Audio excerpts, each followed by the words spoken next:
नमस्कार, खिलाड़ी नंबर 1 में आप सभी का स्वागत है। मैं हूं आपके साथ सुमित और दूसरा दिन भारतीय बाजारों में जबकि अच्छी रफ्तार इंडिसेस के अंदर बनी हुई है। आधा % के आसपास की बढ़त इंडेक्स पे देखने को मिल रही है। 111 अंकों का उछाल है। 20,000 के ऊपर फॉर्मली सो फार इंडिसेस कामकाज कर रहा है। मिड कैप स्मॉल कैप तेजी के साथ ट्रेड करता हुआ अभी भी आधा % के आसपास की बढ़त मिड कैप इंडेक्स में मोरलेस और स्मॉल कैप इंडेक्स भी करीब आधा % ऊपर कामकाज करता हुआ। निफ्टी बैंक का तो सपोर्ट है ही, साथ ही साथ आईटी इंडेक्स का भी सपोर्ट आपको आज दिखाई पड़ेगा प्रोमिनेंटली। निफ्टी बैंक आधा % ऊपर और आईटी इंडेक्स के अंदर करीब 409 1.5% के आसपास की बढ़त यहाँ पर बनी हुई है। तो 32,528 का जोन और मेजर सपोर्ट यहीं से ही है। तो अगर की कंट्रीब्यूटर आप देखेंगे तो उसमें इधर हैवी वेट्स बैंक या आपको आईटी के जो नाम है वो दिखाई पड़ेंगे। एडवांस डिक्लाइन में थोड़ी सी स्थिति कम हुई है, यानी एडवांस थोड़ी देर पहले 1800 प्लस थे और डिक्लाइन 1000 की रेंज में थे। अब ये 1776 एडवांसेज हैं और 1130 डिक्लाइंस हैं। HDFC bank major contributor, Infosys दूसरा मेजर कंट्रीब्यूटर, एक्सिस बैंक कल भी तेजी में आज भी, और एम&एम 9 अंकों का कंट्रीब्यूशन यहाँ से आ रहा है। आईटीसी, एनटीपीसी, कोल इंडिया और अदानी एंटरप्राइजेस, ये कुछ ऐसे नाम जहाँ पर आज थोड़ा बहुत प्रेशर है। कोल इंडिया में आज सुबह ब्लॉक भी हुआ था, उसके बाद से थोड़ा प्रेशर में जाता हुआ दिखाई पड़ रहा है। इस पूरे हफ्ते हम बातचीत कर रहे हैं ओशो कृष्णन से। अमोल हमारे साथ मौजूद है और प्रदीप हमारे साथ मौजूद है, जिनसे हम बातचीत कर रहे हैं मार्केट्स को लेकर भी, और साथ साथ हम उनसे खिलाड़ी नंबर 1 के तीनों ट्रेड्स जो है उस पर भी चर्चा कर रहे हैं। अमोल सोफा लीड कर रहे हैं 3.3% के पॉजिटिव रिटर्न के साथ, उनका रिटर्न लीड कर रहा है। प्रदीप का रिटर्न करीब 1.25% के आसपास का पॉजिटिव, और ओशो का रिटर्न भी 1/4% के आसपास की बढ़त के साथ सोफार कामकाज करता हुआ दिखाई पड़ रहा है। तीनों की टॉप कॉल्स भी लेकर आइए, कौन कौन सी कॉल्स हैं जिसपे उनके जो रिटर्न्स आते हुए दिखाई पड़ रहे हैं। जो मेजर परफॉर्मेंस आई है वो ब्रॉडर मार्केट से या फिर मिड कैप साइड से ही आते हुए दिखाई पड़ी, और कल उन्होंने मेजरली सभी के सभी शेयर जो थे वो इधर पीएसयूज थे या मिड कैप के थे। तो टॉप कॉल्स में जो अमोल के लिए कॉल काम करी गई वो है India bulls housing finance, 2% positive return. Tata power थी प्रदीप की कॉल, शानदार तेजी, 2% का उछाल। और कोचिन शिपयार्ड 3% की बढ़िया तेजी के साथ 1200 रुपये के टारगेट थे। ये थी ओशो की टॉप कॉल जो कि अच्छे रिटर्न्स लाकर देकर गई। आप तीनों को नमस्कार, स्वागत है आपका कार्यक्रम में। सबसे पहले तो अमोल, आपके साथ मैं मार्केट्स का एक व्यू लेना चाहूँगा, क्योंकि 20,000 का जोन पार और 20,000 के ऊपर कंफर्टेबली सो फार हम कामकाज कर रहे हैं। 2-3 बड़े इवेंट अवेटिंग हैं, जिसमें एक्सपायरी है, एग्जिट पोल्स हैं, प्लस ऑटो सेल्स के नंबर्स हैं। सो आप कैसे रीड कर रहे हो मार्केट्स को?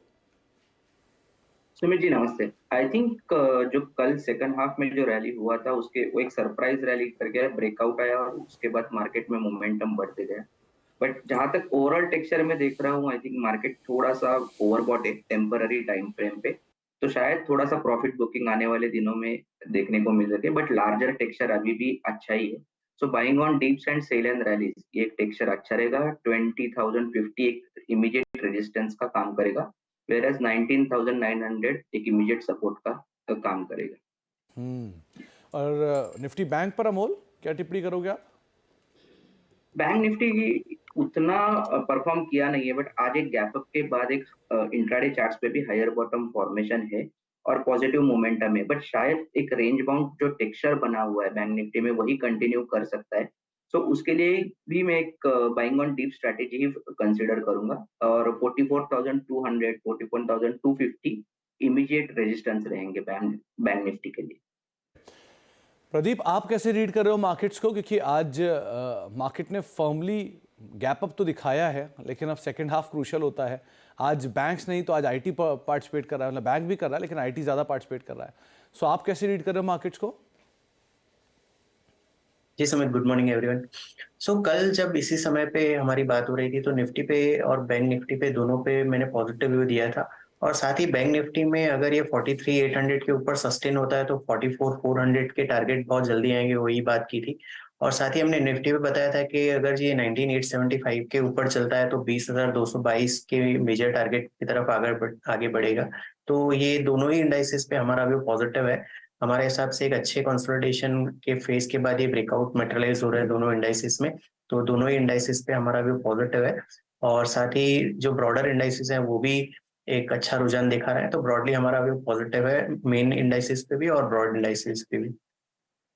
ब्रॉड मार्केट्स में तो ऐसे भी आज बाइंग है, और ओशो ये ब्रॉडर मार्केट्स लगातार 10वां दिन मिड कैप इंडेक्स अपने नए रिकॉर्ड स्तरों पर है। कोई पैनिक स्टेट या कोई कॉज ऑफ कंसर्न दिख रहा है क्या यहाँ पर? देखिए, जैसे मार्केट आज ब्रेकआउट दिखाया था, कल ही सेकेंड हाफ में काफी अच्छा मोमेंटम आया था, एंड जो लेवल था निफ्टी के लिए 19,900 का वो क्रॉस हुआ है। सो ओवरऑल सेंटिमेंट काफी पॉजिटिव है, बट एक्सपेक्टेड रहेगा कि वोलेटिलिटी हाई हो सकती है। अभी दो चीजें हैं, एग्जिट पोल्स के आउटकम एंड इवन एक्सपायरी भी है, तो थोड़ा वोलेटिलिटी हो सकता है मार्केट में। बट अभी अगर हम अंडरटोन देखते हैं तो जैसा आपने बताया, mid cap, large cap and even small cap से भी काफी ज्यादा पुश मिल रहा है मार्केट को। तो ओवरऑल सेंटिमेंट्स पॉजिटिव है, बट ऐसा नहीं कि हमें बहुत ज्यादा कॉम्प्लेसेंट रहना चाहिए। अभी थोड़ा सा अभी भी कंजर्वेटिव अप्रोच लेकर के चलना चाहिए। थोड़ा वोलेटिलिटी आ सकती है, बट अगेन प्रॉफिट को भी हमें टाइमली बुक करते रहना चाहिए। ये बात तो सही है कि फिलहाल प्रॉफिट्स को टाइम पर बुक करना भी बहुत ज़रूरी है। अब कॉल्स की शुरुआत करते हैं और अमोल का पहले विनिंग पोर्टफोलियो लेकर आइए, किस तरह की सिचुएशंस वहाँ पर देखने को मिले। 3-3.5% का पॉजिटिव रिटर्न अमोल के पोर्टफोलियो में आ रहा है। कोफोर्ज से प्रॉफिट्स बुक कर चुके हैं। इंडिया बुल्स हाउसिंग फाइनेंस, कल ये इस पर बात भी हुई थी, प्रॉफिट्स यहाँ पर भी बुक हो गए। अपोलो टायर दिहाई के आसपास कामकाज कर रहा है, ये भी अमोल की कॉल थी। और टाटा केमिकल होल्ड कर रहा है। अमोल, सभी के सभी कॉल्स बढ़िया थे आपके, चाहे उसमें आज मोमेंटम हो या नहीं हो, या थोड़ा लेटली चले हो, या आप जल्दी एग्जिट कर गए हो, लेकिन कॉल सभी अच्छे थे। तो आपकी तरफ से पहली कॉल कौन सी आप चुन रहे हो? मुझे एक सोनाटा सॉफ्टवेयर अच्छा लग रहा है। करंट लेवल्स 1257 के आसपास चल रहा है और पोजिशनल टारगेट उसका रहेगा 1350 और स्टॉप लॉस उसका रहेगा 1227। आईटी और डिजिटल स्टॉक्स में एक्टिविटी आ रही है, तो और ये भी स्टॉक एक करेक्शन पूरा कर चुका है। सो स्टॉक में एक टेक्निकल बाउंस बैक आने के चांसेस करंट लेवल से पूरे। सोनाटा सॉफ्टवेयर 1350 के टारगेट्स के लिए आप लॉन्ग साइड पर देख सकते हैं। 1227 ये इसके लिए एक स्टॉप लॉस रहेगा। पहले कोफोर्ज पे बैट किया था अमोल ने, और अब दूसरा नाम जो आ रहा है वो सोनाटा सॉफ्टवेयर की तरफ से आता हुआ दिखाई पड़ रहा है। प्रदीप का पोर्टफोलियो लेकर आइए। 1.25% के आसपास का पॉजिटिव रिटर्न वहाँ पर बनता हुआ दिखाई पड़ रहा है। तो प्रदीप ने जो कॉल्स दी थी उनमें एक बढ़िया कॉल जो थी वो टाटा पावर, इसको होल्ड भी कर रहे हैं। एग्जिट कर गए हैं टाटा मोटर डीवीआर से, विजय डायग्नोस्टिक से। मेट्रोपोलिस में प्रॉफिट बुक कर लिया है और आरसीएफ को वो होल्ड कर रहे हैं। तो 2 कॉल्स खुली हुई हैं, 1 कॉल का स्कोप बचता है। तो प्रदीप, आपकी तरफ से इकलौती कॉल? जी, तो मेरे तरफ से जो इकलौती कॉल आएगी वो एनबीएफसी स्पेस से मनापुरम फाइनेंस रहेगा। गोल्ड प्राइसेस ऊपर जा रहे हैं और साथ में इसी के सब्सिडरी से के आईपीओ से रिलेटेड भी कुछ खबरें आने की संभावना है। टेक्निकल चार्ट्स पे ये काफी स्ट्रॉन्ग ब्रेकआउट मॉर्निंग सेशन में कंफर्म कर चुका है। तो 158.85 के करंट रेट पे मनापुरम को ऐड करना चाहेंगे। 152 का स्टॉप लॉस रहेगा और 178 के टारगेट्स रहेंगे। ओके, तो 178 रुपये के टारगेट्स के लिए आप लॉन्ग साइड पे जा सकते हैं मन्नापुरम फाइनेंस में। 152 का एक स्टॉप लॉस यहाँ पर मेंटेन करके चलने की राय आपको दी जा रही है। 158 160 के जोन्स में अभी ये कामकाज करता हुआ दिखाई पड़ रहा है। वैसे भी आज गोल्ड फाइनेंसिंग कंपनियों में अच्छी खरीदारी है। मुथूट भी तेज़ी में है, मन्नापुरम भी खरीदारी में कामकाज कर रहा है, तो आप इसको अदरवाइज देख सकते हैं। ओशो का पोर्टफोलियो लेकर आइए। 1/4% के आसपास की बढ़त उनके पोर्टफोलियो में सो फार देखने को मिल रही है। और जो कॉल्स है उसमें से कोचिन शिपयार्ड बढ़िया कॉल, प्रॉफिट्स बुक हो गए। इरकॉन प्रॉफिट्स बुक हो गए, और फैक्ट तीसरा नाम जो कि वो अभी होल्ड भी कर रहे हैं। तो ओशो के पास 2 कॉल का स्कोप बचता है। आपकी पहली कॉल ओशो? पहला कॉल मेरा रहेगा एआईए इंजीनियरिंग पे। एआईए इंजीनियरिंग में देखें तो पिछले 3-4 दिनों से काफी अच्छा मोमेंटम बनता हुआ दिखाई दे रहा है एंड अभी भी काफी हायर लेवल्स पे सस्टेन कर रहा है। नीचे अगर हम देखें तो अपने एक्सपोनेंशियल मूविंग एवरेज से सपोर्ट लेके टर्न अराउंड हुआ है काउंटर, एंड एक्सपेक्टेड रहेगा कि आने वाले 1 से 2 दिनों में काफी अच्छा ट्रैक्शन इस काउंटर में बनते हुए दिखाई दे। सो एआईए इंजीनियरिंग करंट लेवल्स पे बाय करने की सलाह रहेगी। हायर लेवल्स पे 3780 का टारगेट हम एक्सपेक्ट करके चल सकते हैं एंड स्टॉप लॉस मेंटेन करना है 3480 के आसपास, जो कि उसका काफी स्ट्रॉन्ग सपोर्ट जोन है। सो ओवरऑल टेक्निकल पर्सपेक्टिव के हिसाब से काफी स्ट्रॉन्ग लग रहा है काउंटर, एंड एक्सपेक्टेड रहेगा कि 1 से 2 दिनों में काफी अच्छा मोमेंटम इस काउंटर में बनते हुए दिखाई दे। तो एआईए इंजीनियरिंग एक लंबे समय तक रुका और रुकने के बाद दोबारा यहाँ पर एक अपमूव आने शुरू हुए हैं। 3780 के टारगेट्स के लिए आप लॉन्ग जा सकते हैं। 3480 का एक स्टॉप लॉस यहाँ पर मेंटेन कर सकते हैं। इसके अलावा अमोल जी, अब आपकी तरफ से दूसरी कॉल कौन सी रहेगी? दूसरे कॉल के लिए सुमित जी मैं थोड़ा वेट करूंगा। मार्केट थोड़ा सा ओवरबॉट है, सेक्टोरियल रोटेशन अगर दिखता है तो वहां पे पिक करूंगा। ओके, और किस साइड पर अभी एक कॉल ऑप्ट कर रहे हो, लॉन्ग साइड पे या शॉर्ट साइड पर, कोई आइडिया? लॉन्ग साइड पे ही, स्पेसिफिकली मिड कैप स्टॉक्स में अगर कुछ एक्टिविटी आती है तो वहां पे देख रहे हैं। चलो, तो वेट करेंगे दूसरी कॉल के लिए। ओशो, आप अभी कॉल देना चाहोगे? आपके पास भी दूसरी कॉल का स्कोप है? नहीं, मैं भी मार्केट में वेट करूंगा। बेटर रहेगा कि सेकंड हाफ में अगर कोई काउंटर थोड़ा सा डिसेंट रिस्क रिवॉर्ड के हिसाब से मिले तब मैं वापस से सेकंड हाफ में सेकंड बाई का ही इनिशिएशन रहेगा, बट बेटर है कि मैं वेट करूं सेकंड हाफ में वापस से बाई अपॉर्चुनिटी ढूंढने का। ओके, तो बाइंग सेकंड हाफ का वेट दोनों ही जानकार करेंगे अपनी कॉल्स देने के लिए, लेकिन अभी के लिए एक एक कॉल तीनों खिलाड़ियों की तरफ से आ चुकी है। आगे भी उनसे मैं बातचीत जारी रखूंगा, लेकिन अब एक और ख़ास मेहमान मौजूद हैं। कॉर्पोरेट स्कैन में आज हम बातचीत करेंगे गारमेंट कंपनी, जिसमें मॉन्टे कार्लो की मैनेजमेंट हमारे साथ मौजूद है, और इसकी वजह दो है। पहले तो उत्तर भारत में सर्दियाँ, इसके लिए प्रोमिनेंटली कंपनी जानी जाती है, और दूसरा फेस्टिव सीज़न भी इस साल एक शानदार बिक्री लेकर आया है। Second half of financial year वैसे भी अच्छा रहता है। सो कैसी डिमांड है, कैसे ग्रोथ आउटलुक हैं, कैसे नंबर्स हैं, इस पर बातचीत कर लेते हैं। कंपनी के ईडी संदीप जैन सर हमारे साथ मौजूद भी हैं बातचीत करने के लिए। जैन सर, पहली चीज़ तो एक मिथ है कि कंपनी वुलन वेयर के ही सिर्फ कामकाज में है, तो ये मिथ तो मैं आपके मुंह से ही तोड़वाता हूँ कि ऐसा नहीं है। कंपनी वुलन के अलावा कॉटन में भी बहुत प्रोमिनेंटली मौजूद है और बाकी भी अच्छे से एक्सपैंड किया है। सो कैसा है डिमांड सिनेरियो अभी, वन कॉटन साइड पर जो आपके प्रोफाइलिंग जो आपने चेंज की है, और दूसरा वुलन साइड, क्योंकि नॉर्थ तेज़ी से ठंडक की तरफ बढ़ रहा है, सो वहाँ डिमांड कैसा पिकअप कर रहा है? Very good afternoon. आपने जैसा ठीक कहा कि शुरू से हम पहले वुलन के कारण जाने जाते थे, लेकिन पिछले 10 साल से अगर हम देखें तो हमारी जो कॉटन की डिमांड है वो ऑलमोस्ट डबल डिजिट पे चल रही है, और वुलन डिमांड, अगर मैं स्वेटर्स की बात करूं तो वो सिंगल डिजिट की ग्रोथ पे चल रहा है। तो कॉटन की जो अब हमारी कंट्रीब्यूशन है वो ऑलमोस्ट 40% पे पहुंच गई है विंटर वियर के मुकाबले, जो कि एक टाइम पे 100% हमारी विंटर वियर से आती थी। इवन हमारा जो थर्ड क्वार्टर भी था वो ऑलमोस्ट 80% पे होता था, अब वो 50% पे आ गया है। तो जिससे कि मालूम होता है कि जो हमारा कॉटन सेगमेंट है वो इक्वली 1-2 सालों में वुलन विंटर के बराबर पहुंच जाएगा, और ग्रोथ भी आ रही है। जहां तक डिमांड सिनेरियो है तो फेस्टिव पीरियड जैसे ही शुरू हुआ, अगर हम दिवाली की बात करें तो दिवाली इस साल थोड़ी सी लेट थी, उस कारण डेफिनेटली एक पुश मिला सेल्स को। लेकिन अगर हम कंपेयर करें लास्ट ईयर से नवंबर में, तो थोड़ी सी डिस्क्रिशनरी स्पेंडिंग में कमी आई है। दिवाली के बाद थोड़ी सी कमी आई थी, लेकिन अभी 3-4 दिन से दोबारा अभी ठंड भी पड़ी है और वेडिंग सीजन भी शुरू हो गया, तो डिमांड फिर अभी दोबारा देखने को मिली है। ओके जैन सर, एक चीज़ और, क्योंकि second half of financial year जो होता है वो स्पेंडिंग के लिहाज से काफ़ी ज़्यादा होता है, और जो भी कंपनियां कंज्यूमर डिस्क्रिशनरी स्पेंडिंग में आती है उनको उसका बेनिफिट मिलता है, बीट फेस्टिवल, बीट मैरिज, या फिर स्पेशली आपके लिए विंटर्स टाइम जो शुरू होता है। सो फर्स्ट हाफ के कंपैरिजन में second half of financial year क्या ग्रोथ आप एक्सपेक्ट करके चल रहे हो, और पूरे साल के कंपैरिजन में for second half of last year and second half of this year कैसी ग्रोथ की उम्मीद हम लगाएं? देखिए, हमने साल के शुरू में ही अपनी गाइडेंस दी थी कि ये साल थोड़ा डिफिकल्ट ईयर है, और हमने अपनी जो कॉन्फ्रेंस कॉल में भी गाइडेंस दी थी कि फ्लैट ग्रोथ की दी थी, कि इधर हम लास्ट ईयर के मुकाबले जो हमने रेवेन्यू किया है उसके मुकाबले में रेवेन्यू करेंगे, और या थोड़ी सी सिंगल डिजिट की ग्रोथ आएगी, क्योंकि इस साल इन्फ्लेशन के कारण डिस्क्रिशनरी स्पेंडिंग कम हुई है, और उसका इफेक्ट मुझे लगता है हर एक के ऊपर पड़ा है, कंज्यूमर कंपनीज के ऊपर। तो फर्स्ट हाफ में क्योंकि आपने कॉटन बेस्ड जो प्रोडक्ट्स थे उनकी जो डिमांड थी वो बहुत स्ट्रांगली काम करके गई थी, तो हम मान के चलें जो फर्स्ट हाफ की कॉटन की डिमांड थी वो अब थोड़ी स्टेबलाइज होगी एंड सेकेंड हाफ विंटर उसको फॉलो अप करेगा?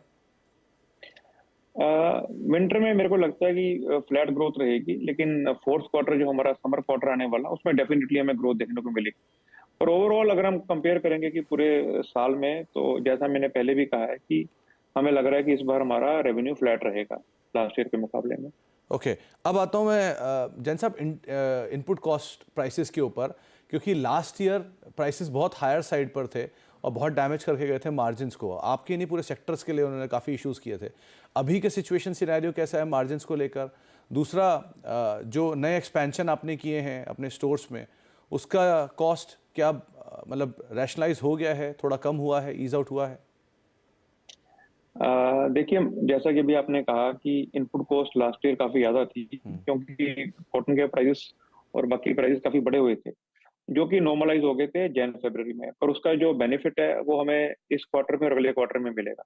तो डेफिनेटली जो इनपुट कॉस्ट कम हुई है रॉ मटेरियल में, वो इस क्वार्टर और अगले क्वार्टर में देखने को मिलेगी। और मेरे को लग रहा है कि आने वाले टाइम में भी, क्योंकि अभी जिस तरह के हालात चल रहे हैं, तो ये रॉ मटेरियल कॉस्ट स्टेबल रहने के चांस हैं, और जिसका कंपनी को फायदा मिलेगा। और जहां तक शोरूम्स की बात है, हमने अपनी इस साल की गाइडेंस में 50 to 55 स्टोर्स की एक्सपेंशन प्लान का दिया था प्लान, और वो हम उसी गाइडेंस पे चल रहे हैं। और इस साल हमारे 50 से 55 के करीब हमारे स्टोर खुलेंगे। और मोस्टली हमारा ये कैपेक्स फ्रेंचाइजी करते हैं, वो कंपनी का कैपेक्स नहीं होता है। 90% जो स्टोर खुलते हैं वो फ्रेंचाइजी ऑन फ्रेंचाइजी ऑपरेटेड होते हैं, और कैपेक्स उसमें हमारा फ्रेंचाइज करता है। दो चीज़ें और जैन सर, पहली चीज़ तो आपने लेदर स्पेस के अंदर, लेदर फुटवेयर स्पेस के अंदर भी एक्सपैंड किया था, तो लेदर फुटवेयर स्पेस में किस तरह के ट्रैक्शन अभी आ रहे हैं, वहाँ आप कैसे नंबर देख रहे हो? दूसरा, 4 से 5% रेवेन्यू ग्रोथ गाइडेंस की आप बात ऑलरेडी मेंशन कर चुके हो अपने कॉल्स में भी और अभी भी आपने मेंशन की। मार्जिन की गाइडेंस क्या लेकर चलेंगे हम? जहाँ तक फुटवियर, लेदर फुटवियर की बात है, वो हमने अपने स्टोर्स में टेस्ट लॉन्च किया है। वो ब्रॉड लॉन्च नहीं है, वो टेस्ट लॉन्च है अपने 40 स्टोर्स के ऊपर। उसको देख के कंपनी आगे की अपनी स्ट्रेटेजी बनाएगी कि कैसे इसको आगे ग्रो करना है। और दूसरा आप कह रहे थे, sorry I could not listen to you. Margin guidance for this financial year.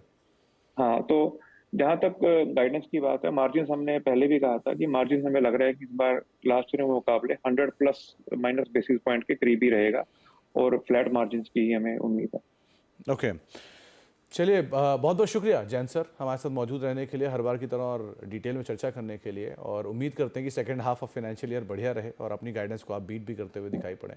Monte Carlo का स्टॉक एकाएक लोअर लेवल से अच्छा स्पाइक भी आया स्टॉक के अंदर, जरा एक बार स्टॉक भी लेकर आए क्योंकि निचले स्तरों से एक बढ़िया रिकवरी आई है और करीब करीब दिन के ऊपरी स्तरों पर ये स्टॉक अभी कामकाज कर रहा है, 714 715 के जोन्स में ट्रेड करता हुआ। एक ब्रेक का वक्त हो गया, ब्रेक के बाद लौटते हैं और तीनों जानकार हमारे साथ बने रहेंगे, उनसे हम बातचीत भी करेंगे, खास तौर से उनकी पोर्टफोलियोज को लेकर। छोटे से ब्रेक के उस पार। और ब्रेक के दौरान दो इंपॉर्टेंट अपडेट। पहला तो बीपीसीएल, जिसमें अभी अभी एक खबर आई कि 21 रुपये पर शेयर का डिविडेंड, यानी कि मौजूदा दाम से रफली 5% के आसपास का एक यील्ड बनता हुआ दिखाई पड़ रहा है बीपीसीएल में। इसीलिए स्टॉक में बढ़िया रिएक्शन लोअर लेवल से आया है, 1% का उछाल देखने को मिल रहा है। तो बीपीसीएल में बढ़िया डिविडेंड, 21 रुपये पर शेयर के डिविडेंड का ऐलान किया गया है। रिकॉर्ड डेट वगैरह भी चेक करनी होगी, लेकिन यील्ड बेटर हुई, इसलिए मार्केट ने इसको पॉजिटिवली रिएक्ट किया। और दूसरा, कुछ एक्सक्लूसिव सोर्सेज के हवाले से आप कैबिनेट के कुछ आउटकम आने का अनुमान लगा रहे हैं कि ये चीज़ें शायद आ सकती हैं। तो जब कैबिनेट की बात होती है तो हर बार की तरह लक्ष्मण जी को हमें जोड़ना पड़ता है और लक्ष्मण जी ही आपको खबर पूरी तरह समझाएंगे। तो लक्ष्मण जी, 1 बजे कैबिनेट का एजेंडा या क्या अनुमान लगाएं कि आने वाला है? देखिए, 1 बजे जो कैबिनेट की प्रेस कॉन्फ्रेंस होगी, दरअसल वो कल देर रात जो कैबिनेट की बैठक हुई थी उसमें जो फैसले लिए गए थे उसको बताया जाएगा। लेकिन सूत्रों से जो मुझे जानकारी मिली है, जिसका ऐलान 1 बजे होने वाला, वो मैं पहले अपने दर्शकों को बता दूं कि इसमें 4 से 5 बड़े फैसले लिए गए हैं। सबसे बड़ा फैसला यहाँ पे लिया गया वो ये कि प्रधानमंत्री गरीब कल्याण योजना, जिसके तहत गरीबों को 5 किलो अनाज मुफ्त में दिया जाता है, उसको आगे भी जारी रखा जाएगा। दिसंबर में ये इस योजना की म्याद खत्म हो रही थी और इसको 5 साल तक जारी रखने का प्रस्ताव था। इस प्रस्ताव को कैबिनेट ने यहाँ पे मंजूरी दे दी है। दूसरी महत्वपूर्ण योजना जो प्रधानमंत्री जनजातीय आदिवासी योजना थी, उस पर 24,000 करोड़ रुपए खर्च करने के प्रस्ताव को भी कैबिनेट ने मंजूरी दे दी है। तीसरी एक बड़ी महत्वपूर्ण खबर है, वो ये है कि वुमेन सेल्फ हेल्प ग्रुप को 15,000 ऐसे वुमेन सेल्फ हेल्प ग्रुप को ड्रोन दिए जाएंगे। ये ड्रोन इसलिए दिए जाएंगे क्योंकि ये सेल्फ हेल्प ग्रुप जो है ग्रामीण इलाकों में ड्रोन के इस्तेमाल को एग्रीकल्चर में कर सकें, दूसरी चीज़ों में कर सकें। तो 15,000 ड्रोन जो है सरकार देगी इन सेल्फ हेल्प ग्रुप को। इसके अलावा 16वें वित्त आयोग के टर्म्स और रेफरेंस को मंजूरी दे दी गई है, जिसमें केंद्र राज्य के बीच वित्तीय मामलों का बंटवारा होता है और साथ ही साथ फास्ट ट्रैक कोर्ट और ज़्यादा बनाया जाए, इसके लिए दूसरे चरण को मंजूरी दी गई थी। कुछ महत्वपूर्ण फैसले हैं जिसको कैबिनेट ने मंजूरी दी है और ये सूत्रों के हवाले से है और 1 बजे प्रेस कॉन्फ्रेंस में इसकी औपचारिक जानकारी दी जा सकती है। तो अलग अलग ट्रिगर्स या अलग अलग जो फैसले हैं कैबिनेट के जो आ सकते हैं, वो आपको लक्ष्मण जी बता रहे हैं और 1 बजे औपचारिक तौर पे प्रेस कॉन्फ्रेंस है जिसमें आप तमाम डिटेल्स आते हुए शायद देख सकते हैं। बहुत बहुत शुक्रिया लक्ष्मण जी हमारे साथ मौजूद रहने के लिए, इस खबर पर बातचीत करने के लिए। आपसे दोबारा जुड़ेंगे जैसे इसके ऊपर फर्दर अपडेट आएगा, लेकिन इंपॉर्टेंट अपडेट्स इनके ऊपर आप नजर रख सकते हैं। अब जाने से पहले एक बार जरा ये रिकॉर्ड डेट भी आगे बीपीसीएल की 12 दिसंबर रिकॉर्ड डेट है और 21 सितंबर 21 रुपये पर शेयर का अंतरिम डिविडेंड आया, यानी कि 5% की यील्ड आपके सामने खड़ी थी उस समय और अब जो घट के करीब करीब 3.5%, 4% के आसपास पहुंच गई बातचीत के दौरान। बीपीसीएल डे हाई पे 432, 433 के जोन में और 2% की एक अच्छी तेज़ी यहाँ पर स्टॉक में देखने को मिल रही है। एक बार स्टॉक लेके ज़्यादा बेटर रिएक्शन आपको अब दिख रहा है इसमें, क्योंकि जब ये खबर आई थी तब 420 रुपये के आसपास बीपीसीएल था और 21 रुपये का डिविडेंड अगर बैठता है तो रफली 4-5% की यील्ड बैठती है। वो 5% की यील्ड को मार्केट ने इनकैश कर लिया और बातचीत में बीपीसीएल अब चढ़ के 433, 434 पहुँच गया, यानी कि यील्ड थोड़ी सी कम हुई है। स्टेबल मार्केट में अगर आपको 5% मिल रहा है तो बाजार उसको पहले तवज्जो देगा। एनीवेज, अब लौटते हैं पोर्टफोलियोज के ऊपर जो आज एडिशन हुए हैं। ओशो कृष्णन जी ने फर्टिलाइजर एंड केमिकल ट्रेवनकोर को होल्ड कर रखा है। एआईए इंजीनियरिंग का नया एडिशन है, करीब 3780 के टारगेट्स के लिए 3480 का एक स्टॉप लॉस यहाँ पर आप मेंटेन करेंगे। कंट्रीब्यूशन वाइज फैक्ट 1/4% पॉजिटिव और एआईए इंजीनियरिंग करीब 1/4% पॉजिटिव कंट्रीब्यूट करता हुआ सो फार दिखाई पड़ रहा है। इसके अलावा अमोल के पोर्टफोलियो में टाटा केमिकल एक्जिस्टिंग कॉल है 1025 के टारगेट्स के लिए और सोनाटा सॉफ्टवेयर अब उनका नया एडिशन है 1350 के टारगेट्स के लिए। कंट्रीब्यूशन वाइज आप अगर टाटा केमिकल को देखेंगे तो करीब 1% के आसपास का कंट्रीब्यूशन यहाँ से और सोनाटा सॉफ्टवेयर 1/4% के आसपास का कंट्रीब्यूशन यहाँ से आता हुआ दिखाई पड़ रहा है। प्रदीप की तरफ से जो एग्जिस्टिंग पोर्टफोलियोज में आरसीएफ होल्ड है, टाटा पावर होल्ड है और मन्नापुरम का नया एडिशन है 178 रुपये के टारगेट्स के लिए। यहाँ पर आप कॉल ले सकते हैं 152 का स्टॉप लॉस। कंट्रीब्यूशन वाइज जो आरसीएफ 1%, टाटा पावर शानदार 2% का कंट्रीब्यूशन और मन्नापुरम करीब 1/4% का कंट्रीब्यूशन यहाँ से आता हुआ दिखाई पड़ रहा है। तीनों खिलाड़ियों का रिटर्न एक बार लेकर आए किस तरह का रिटर्न्स है, तो अमोल 5.5% का पॉजिटिव रिटर्न, ओशो के रिटर्न में एक बड़ा जंप 5% का पॉजिटिव रिटर्न और प्रदीप हुच्चंदानी करीब 2.5% का पॉजिटिव रिटर्न यहाँ से आता हुआ दिखाई पड़ रहा है। तो कंट्रीब्यूशन अब धीरे धीरे एट पार आता हुआ दिखाई पड़ रहा है।